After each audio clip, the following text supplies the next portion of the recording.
ప్రభువైన యేసు క్రీస్తు నామములో అందరికీ వందనాలు. Praise the lord. అందరూ బాగున్నారు కదా? ఈరోజు మీ కొరకు దేవుని వాగ్దానము. నీకు సహాయము చేయువాడును నేనే. యెషయా గ్రంథము 41వ అధ్యాయము 10వ వచన భాగంలో ఈరోజు దేవుడు మీతో మాట్లాడుతూ ఉన్నాడు. ప్రియులారా, బాధలో ఉన్నారా? కష్టంలో ఉన్నారా? వేదనలో ఉన్నారా? మరి తిరగని రోగాల చేత నలిగిపోతా ఉన్నారా? భయపడవద్దు, కృంగిపోవద్దు. ఎందుకంటే దేవాది దేవుడు నిత్యము మనకు సహాయం చేయటానికి ఆయన ఎప్పుడూ చేతులు చాచే ఉన్నాడు.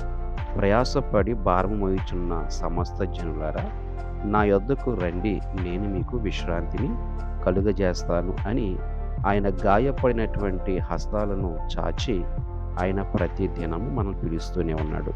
కాబట్టి మీ బాధలు, మీ దుఃఖాలు, మీ కఠినమైన పరిస్థితులన్నీ దేవుడు మారుస్తానంటున్నాడు.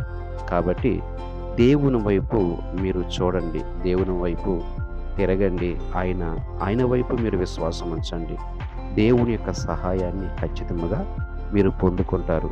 ఖచ్చితంగా దేవుని యొక్క సహాయాన్ని మీరు పొందుకుంటారు. మీరు అద్భుతమైన సాక్ష్యాన్ని కూడా మరి ఇవ్వగలుగుతారు. కాబట్టి దేవుని యొక్క ఆదరణ, కనికరం మీకు కలుగునుగాక. ఆమేన్. చిన్ని ప్రార్థన. పరిశుద్ధుడా, సర్వోన్నతుడా, సర్వశక్తిమంతుడైన మా తండ్రి, నీకు వందనాలయ్యా. ఈ యొక్క లైవ్లో ఈ యొక్క వాగ్దానాన్ని బట్టి బలపరచబడుతున్నారు. కొంతమంది మరి ప్రార్థన ద్వారా అనేకమైన మేలులు పొందుకుంటూ ఉన్నారు. దయచేసి దేవా, ఎవరైనా ఇబ్బందుల్లో, కష్టాలలో, వేదనలో ఉంటే వారిని సంపూర్ణముగా విడిపించండి. వారికి పరిపూర్ణమైన ఆరోగ్యము, శక్తి, బలము, ఆర్థికపరమైన ఇబ్బందులు తొలగించి అయా సంపూర్ణ ఆరోగ్యము, శక్తి, బలము దయచేయండి. సమస్త విషయాలలో వారు దేని కొరకైతే నీ దగ్గర నుంచి సహాయమును మరి కోరుతున్నారో వారికి నీ సహాయము దయచేయమని యేసుక్రీస్తు నామములో ప్రార్థించి వేడుకుంటున్నాము తండ్రి.